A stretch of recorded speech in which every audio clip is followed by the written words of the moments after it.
Yang keberapa lagi? Yang keenam. Yang keenam, karena menurut medis,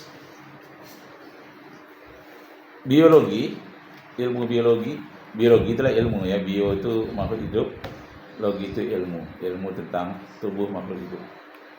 Menurut biologi, kromosom, pernah dengar istilah kromosom? Kromosom yang dimiliki oleh wanita dan yang dimiliki oleh anak laki-laki berbeda daya tahannya. Berbeda daya tahannya terhadap zat asam yang terdapat di dalam rahim. Kan kita ada 23 kromosom itu ya.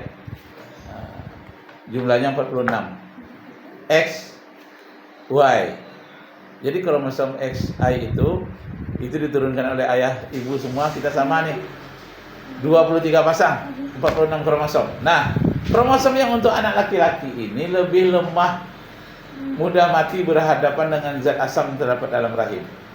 Sedangkan kromosom yang untuk anak wanita lebih bertahan, sehingga kemungkinan anak yang lahir itu lebih banyak nanti yang wanita daripada laki-laki. Kalau itu terjadi di banyak negara, memang ada juga laki-laki yang banyak, perempuan sedikit di India ya. Ada. Kalau terjadi di suatu negara, kromosom wanitanya lebih bertahan, lebih banyak jumlah wanita yang lahir, berdasarkan sama-sama subur itu, tapi banyak wanita lahir daripada laki-laki, maka di saat itu laki-laki secara sains dibolehkan poligami. Apa tadi bahasanya? Yang keenam tadi itu. Karena kromosom yang dimiliki wanita dan anak laki-laki berbeda daya tahannya. Akibatnya lebih banyak lahir anak perempuan dibandingkan anak laki-laki. Nah, di Palestina yang lahir kembar itu namanya perempuan itu. Ada yang 6, ada yang 4, sedikit 2. Lahir itu namanya perempuan. Tapi satu daerah pinggirannya itu laki-laki. Kalau di suatu tempat itu kebetulan wanitanya yang lebih banyak, maka di situ sangat logislah dibolehkan poligami. Nah, cukup 6 saja ya. 6. Sebetulnya ada 10. Nanti cari sendiri 7, 8, 9, 10 ya. Alasan kenapa Islam membolehkan poligami dan sesuai pula menurut penelitian sains ilmu pengetahuan. Tentang poligami sudah, tentang apa lagi nih? Tentang daging babi. Tentang daging babi.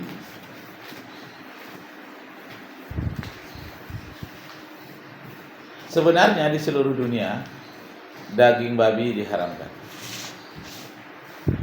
Sebetulnya di seluruh dunia daging babi diharamkan karena termasuk hewan-hewan najis yang menjijikkan. Di dalam kitab Yesaya pasal 66, kitab Yesaya pasal 66 ayat 6 menyatakan, jangan kamu memakan daging-daging yang menjijikkan, seperti tikus, monyet, anjing dan babi. Itu binatang yang menjijikkan itu namanya. Anjing dan babi. Itu secara umum. Secara umum ya. Sedangkan secara khusus tentang babi saja. Secara khusus tentang babi saja diharamkan oleh kitab Imamat pasal 11 atau 11? 11, bukan 11. Kata orang Sumbar 11, kata orang Batak 11 juga, kata orang Riau 11. E-nya itu kadang hilang, 11. Tak terkesan pula E-nya. Berapa? 11. Nah, kadang belasnya 11. Pasal 11 ayat 7 dan ayat 8 berbunyi sebagai berikut. Sebagai berikut. Inilah, dalam tanda kutip ya, inilah binatang yang tidak bolehnya kamu makan. Inilah binatang yang tidak boleh kamu makan. Namanya babi. Namanya babi. Kukunya berbelah panjang. Kukunya berbelah panjang, tetapi tidak memamah biak. Tetapi tidak memamah biak. Dagingnya janganlah kamu makan. Dagingnya janganlah kamu makan, dan bangkainya janganlah kamu sentuh. Dan bangkainya janganlah kamu sentuh. Haramlah itu bagimu.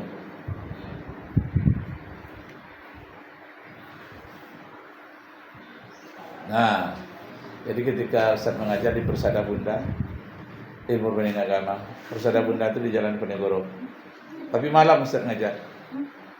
Ustaz, iya, itu betul ada tentang haramnya babi dalam Bible. Ada. Imamat 11 ayat 7 ayat 8. Kata yang non muslim itu. Dia bagian akuntansi itu banyak non muslim.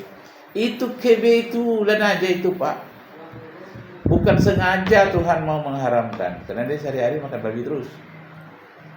Kebetulan itu, lalu kata Ustaz, kalau kebetulan itu hanya satu ayat, satu kali terlintas lalu, ya kebetulan.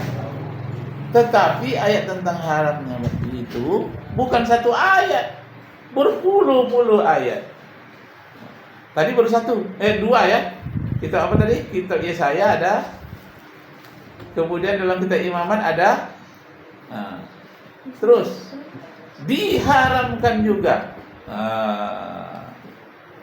oleh kitab namanya Kitab Ulangan. Kitab Ulangan pasal 14. Pasal 14 ayat 7 dan 8. Yang juga mengatakan bangkai babi jangan kamu sentuh. Bangkai babi jangan kamu sentuh. Dagingnya jangan kamu makan. Haramlah itu bagimu. Cuma terjemahan dalam bahasa Inggris ini mencelat. Haram itu disebutnya unclean.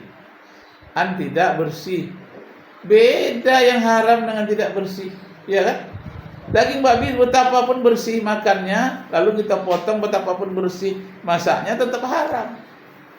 Jadi bukan unclean, tapi haram. Kalau haram itu ya haram lah. Tak ada pula dalam bahasa Inggrisnya ya. Haram cuma dia itu kan forbidden, tidak boleh dilarang. Bukan sekadar dilarang, haram. Kalau dilarang orang lalu lintas itu dalam lampu merah jangan lewat. Itu sudah dilarang. Tapi ini haram. Menyentuhnya saja haram, apalagi makan dagingnya. Beda. Tapi dalam bahasa Inggris tidak ada padanan kata yang tepat.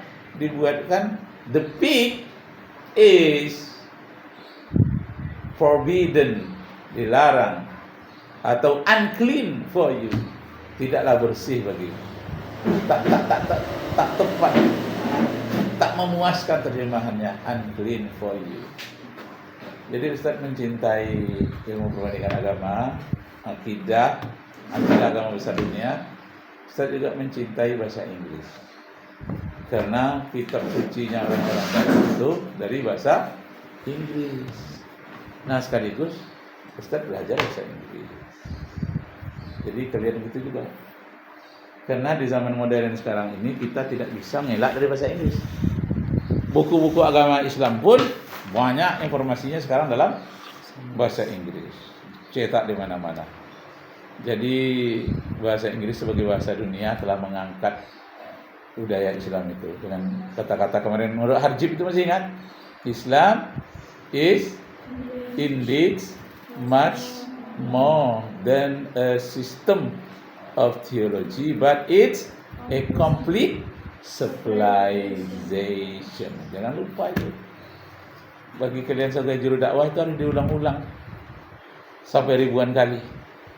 Karena di sini orang dah mendengar, tapi di kampung kita kan belum. Nah, kalau sudah pun kita ulang juga. Maaf, saya ulang sekali lagi karena pentingnya. Nah, kita baca lagi. Islam is indeed much more than a system of theology, but it's a complete civilization.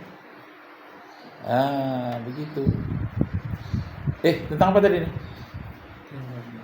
Tentang haramnya babi. Sedangkan haramnya babi di dalam kitab Perjanjian Baru,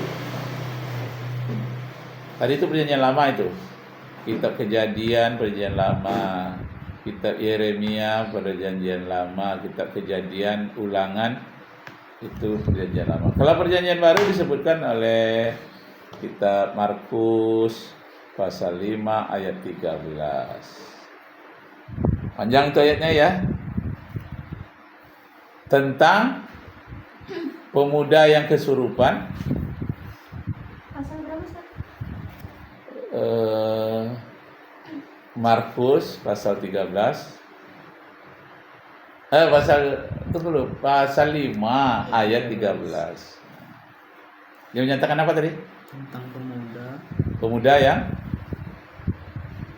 apa? Kesurupan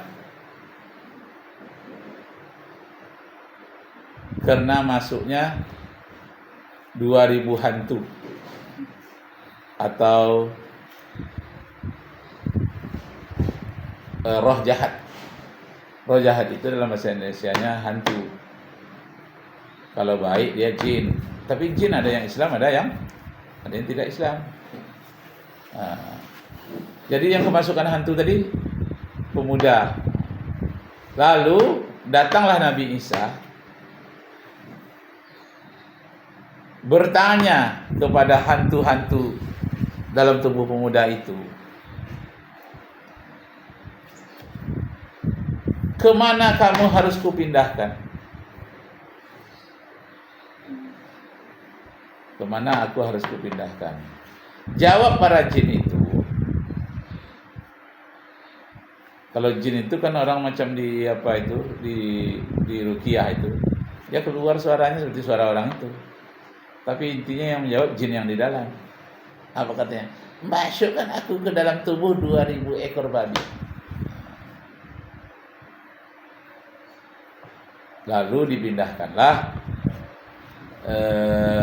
jin yang hantu dalam tubuh orang tadi yang 2000 ke dalam 2000 ekor babi. Sehingga pemuda tadi jadi sehat. Nah, kesimpulannya babi itu dipenuhi oleh roh-roh jahat. Karena itu dia diharamkan. Nah, kalau keterangan para ulama ya,